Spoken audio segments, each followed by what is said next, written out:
نے بعد میں اگرچہ پیدائشی ولی تھے لیکن غوث اعظم کہتے ہیں میں نے سبق استاد کے پاس بعد میں پڑھا. میں نے حضرت ابو سعید مخزومی کے ہاتھ پر بیعت بعد میں ہوا, خلافت بعد میں ملی, سارا کچھ بعد میں ہوا. پہلے دن جب گھر سے نکلا ابا جی میرے وصال کر گئے تھے. کہتے ہیں میری ماں نے سید زادی نے مجھے گود میں لیا اور میرا ماتھا چوم کے کہنے لگی عبد القادر ایک وعدہ میرے ساتھ کر, زندگی میں تیری زبان سے جھوٹ نہیں نکلنا چاہیے. اور غوث پاک فرماتے ہیں جب میری ماں میرے ساتھ یہ بات کر رہی تھی تو میری ماں رو رہی تھی.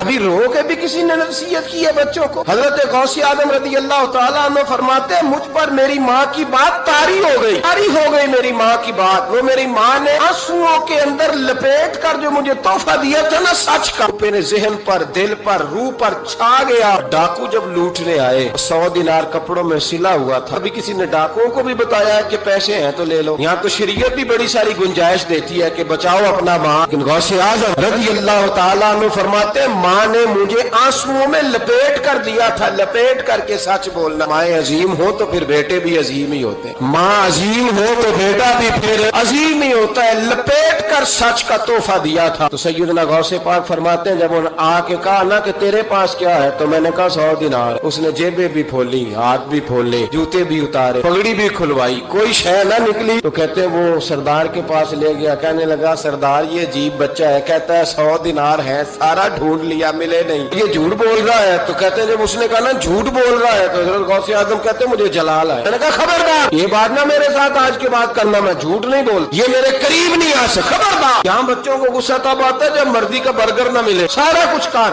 آج کے بعد یہ لفظ نہ کہنا میں جھوٹ بولتا ہوں, عبد القادر جھوٹ نہیں بول سکتا, ہو ہی نہیں سکتا. اس نے کہا پھر بتا پیسے کدھر ہیں. تو حضرت غوث اعظم نے بٹن کھولے اور الٹ کر کے کرتا کہنے لگے میری ماں نے سیے تھے. 12 سال کے غوث پاک, ایک روایت ہے 14 سال. ہم لوگ اس کو کہانی سمجھتے, کہانی نہیں بھائی, یہ واقعہ اگر تیرے میرے سامنے ہو تو اللہ کی عزت کی قسم کھاتا ہوں میں اور آپ بھی توبہ کریں, کیونکہ وہ واقعہ نہیں ہو رہا تھا, وہ کیفیات, وہ طاری تھا سارا کچھ اس وقت. غوث اعظم رضی اللہ تعالیٰ عنہ کا یہ پیسے 14 سال یا 12 سال عمر مبارک ہے. ڈاکو اس کا سردار کہتا ہے مجھے 22 سال ڈاکے مارتے ہو گئے تھے اور 14 سال کا بچہ لگا سی کھیڑا کھیڑ دی. 14 سال کا بچہ. غوث اعظم نے پلٹ کے دکھا یہ پیسے. ڈاکو کا سردار کہتا ہے پتہ نہیں مجھے کیا ہوا, بچے کے جذبات کس طرح کے ہیں, افکار کس طرح کے ہیں, خیالات کس طرح. کہاں جا رہے ہو؟ کہا میں علم سیکھنے بغداد جا رہا ہوں. تو کہا بیٹا دنیا پیسے چھپاتی ہے, تو نے بتایا کیوں؟ حضرت غوث اعظم نے پیسے اتار کے پھینک کے کہنے لگے پیسے تو رکھ, میں اس لیے بتا رہا ہوں کہ ماں سے وعدہ کر کے آیا ہوں کہ سچ بولوں گا, لے پیسے تجھے دے رہا ہوں. کو کا سردار کہتا ہے بچے کی اتنی عمر نہیں, مجھے پاپ کرتے سال گزر گئے اور اس بچے کا ماں سے کیا ہوا وعدہ مجھے بدل گیا. میں دوڑ کے پیچھے گیا, میں نے کہا عبد القادر مجھے بھی یار بغداد ہی لے جا. کہا وہاں کیا کرنا ہے؟ کہا جس استاد کے پاس تو آگے بیٹھ کے پڑھے گا میں اس کے پیچھے بیٹھ جایا کروں گا, چلو بڑھاپے میں بھی کو رٹا لگا کے قرآن و سنت سیکھ جاؤں گا. تو کہتے ہیں تجھے کیا ہوا؟ کہنے لگے عبد القادر تو ماں سے کیا ہوا وعدہ نہیں توڑتا, رب سے کیے ہوئے وعدے توڑ رہا ہوں. توبہ میری. ڈاکوؤں سے کہنے لگے جاؤ کوئی سردار اور بنا لو, مجھے تو ماں بیٹے کا رشتہ جیت گیا, یہ ماں بیٹے کا رشتہ مجھے جیت کے لے گیا, میں جیت گیا ماں بیٹے کے رشتے میں, یہ مجھے فتح کر گئے, تم کوئی اور سردار بنا لو. 22-23 ڈاکو تھے, پیچھے آ کے بیٹھ کہنے لگے سردار اگر گناہ اکٹھے کیے ہیں تو نیکیوں میں اکیلا تو نہ چھوڑ. او بھائی ماں بیٹے کا رشتہ اور ماں بیٹے کی تربیت, تو 14 سال کا بچہ توبہ کرا جاتا ہے. پر مصیبت یہ کہ ہم وہ مائیں تیار کرنے میں کامیاب نہیں ہو سکے, لیکن ہم نے سدا ناکام نہیں رہنا, مائیں تیار کرنی ہے. یہ والا مطالبہ نا بیوی سے کرتے ہیں کہ میری بیوی فٹافٹ صحیح ہو جائے, بیٹی سے کریں یہ مطالبہ, بہن پر کریں یہ محنت. حضرت خنساء رضی اللہ تعالی عنہا, نبی خنساء کی ایک صحابیہ ہیں, انہوں نے بعد میں کلمہ پڑھا. دور جاہلیت میں ان کا ایک بھائی قتل ہو گیا تھا. انہوں نے اپنے بھائی کے جانے پر, قتل ہونے پر ایک مرثیہ کہا تھا. وہ مرثیہ اتنا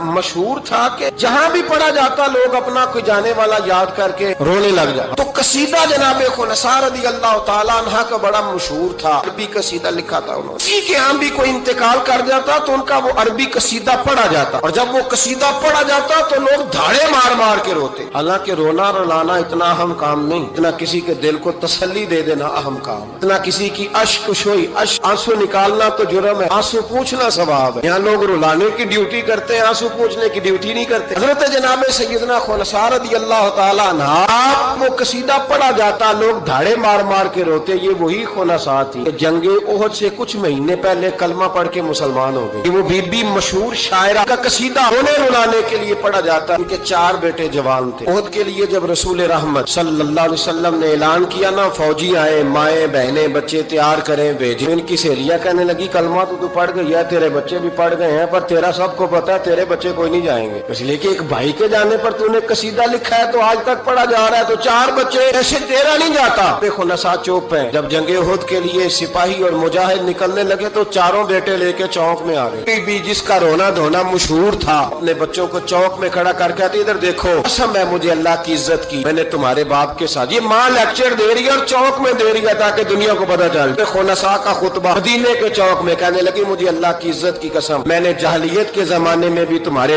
باپ کے بستر کو کبھی ناپاک نہیں کیا، کبھی ناپاک نہیں کیا، میں نے طیب اور طاہر بچے پیدا کیے، اور میں نے اپنے سینے سے اپنے وجود کی خوراک تمہیں دی، دودھ پلایا۔ میرے بچوں، سارا زمانہ جانتا ہے کہ میں کسی کی جدائی نہیں سہ سکتی، میرا بھائی گیا تھا تو میرا قصیدہ ضرب المثل بن گیا، دنیا پڑھتی ہے، اب سنو اب میں مسلمان ہوں، میں رسول پاک کا کلمہ پڑھتی ہوں۔ یاد رکھنا، میدان میں تیر چلے نا، تلواریں چمکے، نیزے برسے، سب سے پہلے زخم میرے بچوں کو آنے چاہیے۔ بچوں کی تربیت ماں کر رہی ہے، پہلا زخم تمہیں لگے۔ پھر کہنے لگی اگر میرا دودھ پیا نا تو پھر یاد رکھنا ایک تیر بھی تمہاری پشت پہ نہیں ہونا چاہیے، جتنے بھی کھانا سینے پہ کھا کے آنا۔ مجھے یہ نہ کہے تیرے بچے بھاگ گئے تھے اور پشت پہ انہوں نے تلواریں کھائی اور زخم کھائے اور لوگ خبردار سینے پہ تیر کھانا، خبردار، جرأت کا مظاہرہ کرنا۔ خطبہ دے کے جناب خنسا اندر چلی گئی، لوگ کہتے ہیں حیران رہ گئے۔ مزے کی بات یہ تھی، بیویاں کہنے لگی خطبہ تو دے دیا ہے، دعا کرو اس کا کوئی بچہ شہید نہ ہو جائے، بڑے سخت قصیدے لکھتی ہے، شہید نہ ہو جائے، دعا کرو۔ لیکن اللہ بڑا ہی بے نیاز ہے، ان کے چاروں بچے شہید ہو گئے، چاروں۔ 18 زخم تھے بچوں کے پر، تھے سارے سینے پہ، 18 گھاؤ تھے تلواروں کے پر، سارے سینے پہ۔ میرے محبوب احد سے واپس آئے، 4 بیٹے جس ماں کے چلے گئے، اس ماں کو تسلی کون دے؟ جناب خنسا کے کھڑی ہوئی، صحابہ کہتے ہیں ہمارا خیال تھا کوئی درد والا شعر پڑے گی، رلا دے گی دنیا کو، کہ میرے حبیب پاک نظر اٹھائی، کا خنسا تجھے پتا ہوگا تیرے 4 بیٹے شہید ہو۔ کہنے لگی حضور یہی تو دکھ ہے، جب کہا نا یہی دکھ ہے تو کان کھڑے ہو گئے لوگ، حضور یہی تو دکھ، یہی تو پریشانی ہے۔ حضور نے فرمایا کیا پریشانی ہے؟ کہنے لگی حضور یہی تو پریشانی ہے، 4 تھے، دل کرتا ہے میرے 14 ہوتے، حضور یہی تو دکھ ہے، 4 تھے، دل کرتا ہے 400 ہوتا، کروں تیرے نام پہ جان فدا،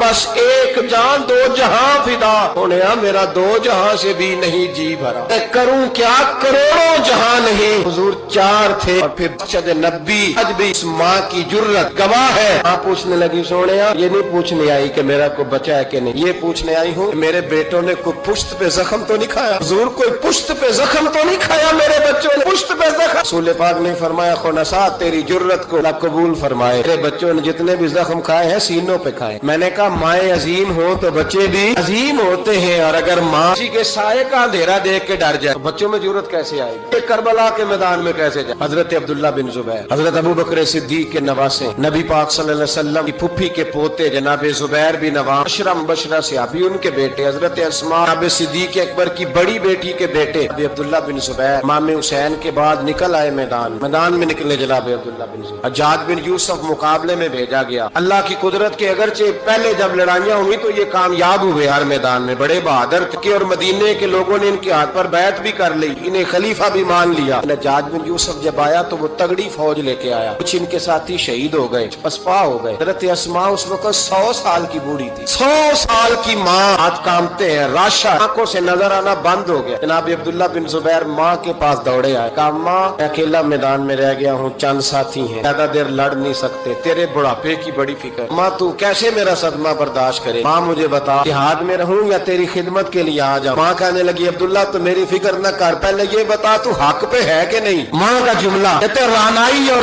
ولولہ اور جہاد کا جذبہ نکھارے، بتا سچا ہے کہ جھوٹا؟ جناب عبداللہ بن زبیر کہنے لگے ماں یہ مصطفیٰ کریم کی نبوت کی قسم، اللہ کی عزت کی قسم بالکل سچا ہوں۔ کہا بیٹے پھر میدان میں رہنا، چھوڑ کے نہ آنا، کوئی مجھے تانا نہ دے کہ میں بزدل کی ماں ہوں، دیکھ مجھے تانے سے بچانا، نہ کہ بزدل کی ماں، میدان میں رہنا، میدان میں حضرت عبداللہ بن زبیر کہنے لگے اماں بڑا ظالم آدمی ہے جو میرے مقابلے میں آیا، سنا ہے قتل کرنے کے بعد ناک کاٹ ڈالتا ہے، آنکھیں نکال ڈالتا ہے، وجود کی بوٹیاں کر دیتا ہے۔ 100 سال کی ماں، 100 سال کی اماں لاٹھی کا سہارا لے کے کھڑی ہوگی اور زمین پہ لاٹھی مار کے کہنے لگی عبداللہ میدان میں بیٹے بکرے کو صرف ذبح ہوتے وقت تکلیف ہوتی ہے، کھال اترتے وقت تکلیف نہیں ہوتی، پھر اس کی بوٹیاں کی جائے تو اسے تکلیف ہے۔ چل بیٹا میدان میں رہنا اور دیکھنا میں تجھے سلوٹ کروں گی۔ عبداللہ بن زبیر میدان میں گئے، شہید کیے گئے۔ مکہ المکرمہ کے چوک میں جنت المالا جہاں آج قبرستان، اس کے چوک میں آپ کی لاش کو لٹکایا گیا۔ ایک دن حضرت اسماء گزری، 14 دن ہو گئے لٹکے ہوئے، تو ایک شخص ان کے کان میں کہنے لگا اماں ابھی تک تیرا بچہ لٹکا ہے، حجاج نے دفن نہیں ہونے دیا۔ جناب اسماء نے اچھی آواز دی، زور سے بولی، بول کے کہنے لگی لٹکا رہنے دو، بچپن سے ہی گھوڑ سواری کا بڑا شوقین ہے، بچپن سے ہی گھوڑوں پہ رہتا تھا، شاہ سوار گھوڑوں پہ رہتے، شاہ سوار زمین پہ ہوتے، گھوڑوں پہ ہوتے، لٹکا بچپن سے ہی بڑا گھوڑ سوار تھا، بڑا شوقین تھا، کوئی عرض نہیں۔ 14 دن لٹکے رہے، لاش سے بدبو نہیں آئی، دور دور تک خوشبوئیں پھیلی ہوئی۔ لوگوں نے کہا اسماء تیرے بیٹے کے وجود سے خوشبو بڑی آتی ہے۔ کہنے لگے جب پیدا ہوا تھا نا پہلے دن اس کے نانا ابو بکر صدیق اٹھا کے مصطفیٰ کی بارگاہ میں لے گئے تھے، نبی پاک نے کھجور چبا کے گٹی دی تھی میرے بیٹے کو، کہنے لگی اس کے وجود سے بدبو آ سکتی ہے، اس کو پہلی خوراک محمد عربی کا لعاب دہن دیا گیا، اس کے وجود سے بدبو ہے، لعاب دہن شامل، اس کی تو نسلوں سے بھی خوشبو آتی رہے گی۔ مائیں جب عظیم ہوتی تھی تو بیٹے بھی۔ حضرت وہب ابن منبع کے پاس مزدور آ گئے، مزدور سارے بڑے پریشان، اور جب جا کے اماں کو دکھ سناتے اماں تھوڑی اور رو پڑتی، حالات اور خراب ہو جاتے، زیادہ خراب ہو جاتے۔ سیدنا وہب ابن منبع مزدور آ کے کہنے لگے ہماری بھی کوئی زندگی، ہمیں یہ پہاڑ کاٹنے پڑتے ہیں، تو فرمانے لگے آؤ تمہیں بنی اسرائیل کی بات نہ سناؤں، ہمارا حوصلہ بڑھ جائے گا۔ کہا سنائیے۔ کہنے لگے بنی اسرائیل کی ایک ماں کے 7 بیٹے، بادشاہ نے کہا خنزیر کھانا پڑے گا۔ وہب ابن منبع کہنے لگے کہ ماں کو آ گیا کہ خنزیر کا گوشت تیرے بچے نہیں کھاتے تو فساد برپا ہوتا ہے ملک کے اندر، بادشاہ کافر تھا، خنزیر کھانا پڑے گا۔ تو ماں کہنے لگی یہ نہیں کھائیں گے۔ بادشاہ نے ماں کی آنکھوں کے سامنے بڑا بیٹا قتل کیا، چھوٹا قتل کیا۔ وہب ابن منبع کہتے ہیں بنی اسرائیل کی اس بی بی کے سامنے 6 بیٹے قتل ہوئے، 6 بیٹے صرف کس بات پر کہ خنزیر کا گوشت کھانا ہے۔ ماں نے کہا نہیں، میں اپنے بچوں کو حرام کھانے کی اجازت، حالانکہ شرعی مسئلہ ہے، جان بچانے کے لیے گنجائش ہے، لیکن جو